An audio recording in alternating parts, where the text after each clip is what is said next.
D'abord, je vais m'exprimer, vous l'avez dit, peut-être quelque part un peu en représentant de la filière, mais avant tout et surtout en tant qu'agriculteur aujourd'hui, et vous donner, essayer de vous expliquer ce que m'apportent les biocarburants dans la politique agricole et dans mon métier d'agriculteur. Et quelque part aussi, essayer de faire une différence entre les biocarburants d'origine France et les biocarburants comme peuvent l'être le palme issu d'Indonésie ou des biocarburants issus de soja brésilien ou argentin. Et je pense que c'est très important de faire la différence. Et les vertus de ces biocarburants, notamment quand on va parler de l'objectif de décarbonisation, les capacités de ces biocarburants ne sont pas les mêmes. Il y a des vraies différences derrière.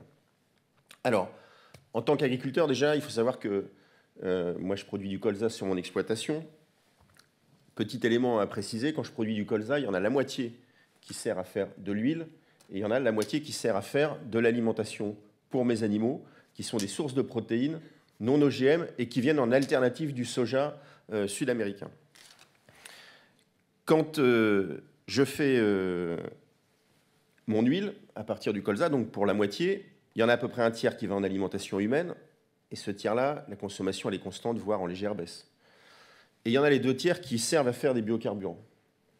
Si on me fait baisser les volumes de biocarburants, il faut savoir que derrière, je baisserai aussi d'autant mes productions de protéines végétales qui sont utilisées dans mon exploitation pour nourrir mon élevage, par exemple. Alors, juste une fois que ça est dit, premier point, moi j'ai quand même eu une commande il y a 10 ans de la part de l'État, de la part de l'Europe, d'investir et de me mettre à faire du colza sur mon exploitation pour produire des biocarburants, matières premières renouvelables, parce que je fais du colza, c'est une superbe machine à capter le CO2 de l'air, à en séquestrer une partie et à produire des graines qu'on peut réutiliser pour faire une énergie renouvelable. J'ai eu l'impression, et j'ai encore aujourd'hui fortement l'impression, de participer justement à la lutte contre les gaz à effet de serre. Il n'y a plus débat là-dessus. Aujourd'hui, on sait que les biocarburants, pour être homologués au niveau européen, doivent atteindre des objectifs de réduction de gaz à effet de serre supérieurs à 50%, et que là-dessus, on est sur un progrès continu par rapport à ce que vous pouviez dire avant. On a des usines en France où on arrive à baisser de 70% par rapport à un carburant issu d'origine fossile, les émissions de gaz à effet de serre. Donc on est dans un cercle vertueux de progrès.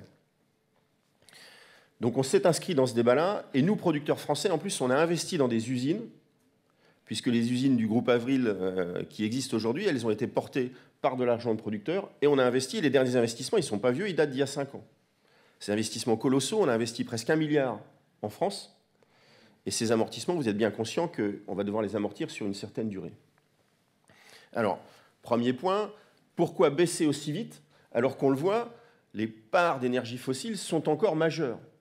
Donc, quand on sera en 2035 ou en 2040 et qu'on aura développé et que les énergies renouvelables nouvelles seront très développées, ben, rendez-vous, on reprendra échange autour de la table et on se reposera la question. Mais aujourd'hui, les biocarburants, et en particulier les biocarburants d'origine française, ils apportent une solution. Deuxième point, sur mon exploitation, ils ont été extrêmement vertueux.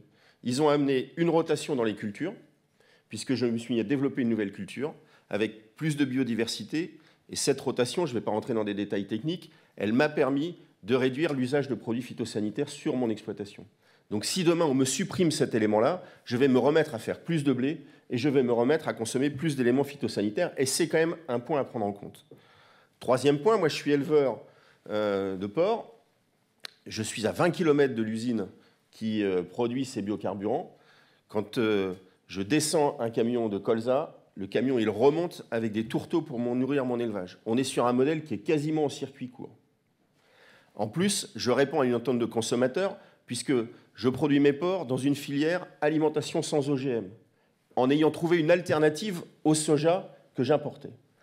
Si on me fait baisser la production de biocarburants, je vais baisser la production de colza, je vais donc devoir me mettre à réimporter du tourteau de soja pour nourrir mon élevage.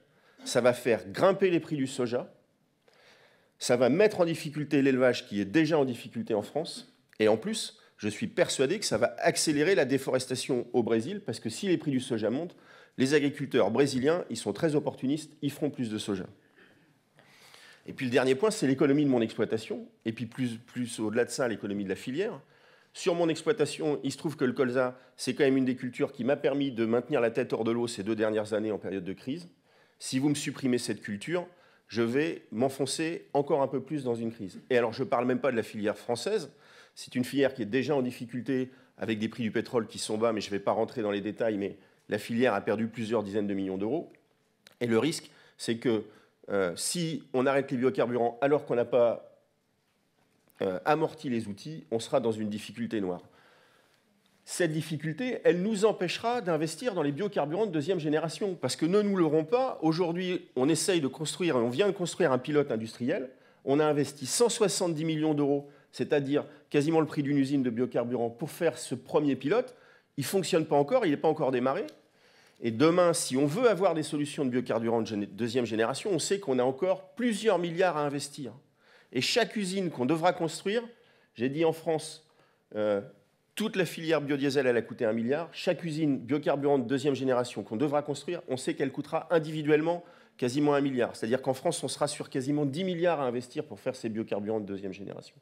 Donc il faut qu'on ait les moyens de le faire. Et si on tue la filière française des biocarburants de 1re génération trop vite, on n'investira plus dans la 2e génération. Et qu'est-ce qu'on fera demain?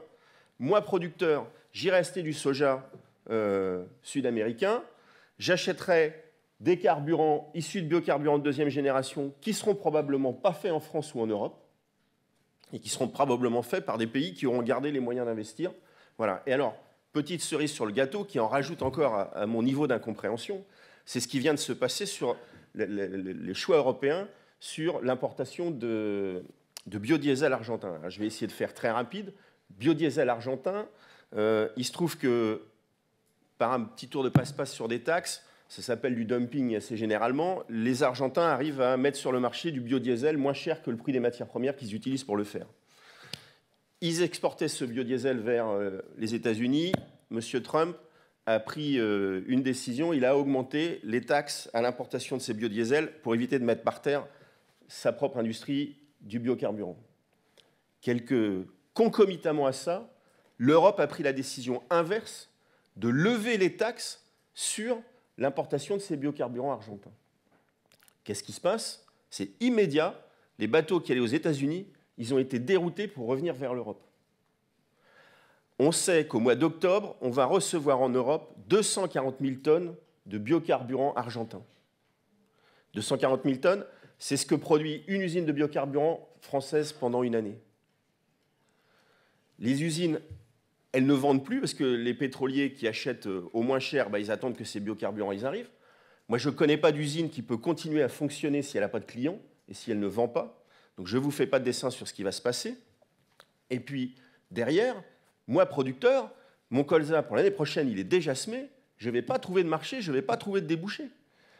Je pense que là, moi, je suis, en tant que producteur, j'avais plutôt l'impression d'être rentré dans une filière vertueuse qui allait nous permettre, et en continuant à s'améliorer, de participer à la décarbonisation, peut-être pas au zéro immédiatement, mais d'offrir une transition vers le zéro. Et j'ai plutôt l'impression qu'on est en train d'essayer de tuer cette filière-là. Et ça va nous mettre l'industrie française comme l'agriculture dans des vraies difficultés. Et là, on a besoin d'une cohérence entre une politique énergétique et une politique agricole au niveau européen.